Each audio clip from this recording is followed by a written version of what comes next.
তালিমের নামে জঙ্গির প্রশিক্ষণ দেবেন, এটা পরপর মানুষ কোনোদিন মেনে নেবে না। তালিমের নামে জঙ্গি প্রশিক্ষণ প্রতিহত করা হবে।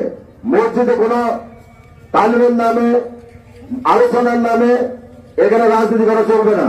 কোন ইমাম মুয়াজ্জিন সরাসরি কোন রাজনৈতিক দলে বক্তব্য দেবেন, রাজনৈতিক দলের সদস্য হবেন, তিনি তার পদ হারাবেন।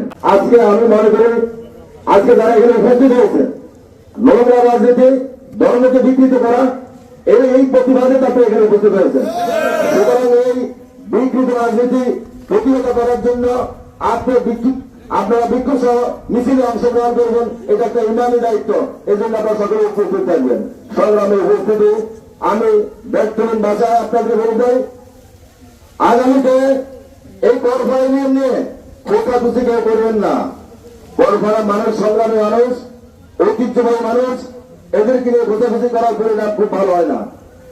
আমি নাজমুল হাসানকে বলবো, রামগঞ্জে রাজনীতি করতেছেন করেন, করফা যারা রাজনীতি করছে করফা রাজনীতি তাকে দেখতে দেন। এখানে খোঁচাখুচি করার কোনো অবকাশ নাই।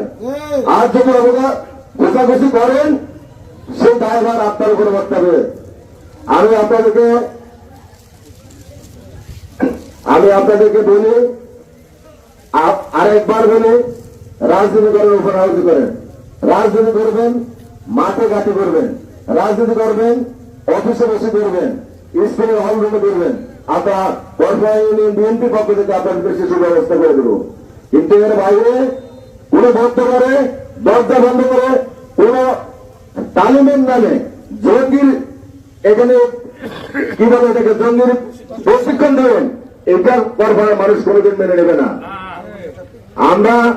আমি আমার ওয়ার্ড নেতৃবৃন্দ, ইউনিয়ন নেতৃবৃন্দকে এবং অঙ্গ সংগঠনের নেতৃবৃন্দকে বিনীতভাবে বলবো, আমাদের মাননীয় সংসদ সদস্যদের নির্দেশ ক্রমে করফার মাটিতে কোন জঙ্গি তৎপরতা চলবে না।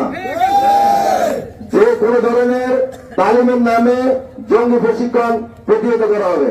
মসজিদে কোন তালিমের নামে, আলোচনার নামে এখানে রাজনীতি করা চলবে না। কোন ইমাম মুয়াজ্জিন সরাসরি কোন রাজনৈতিক দলে বক্তব্য দেবেন, রাজনৈতিক দলের সদস্য হবেন, তিনি তার পদ হারাবেন।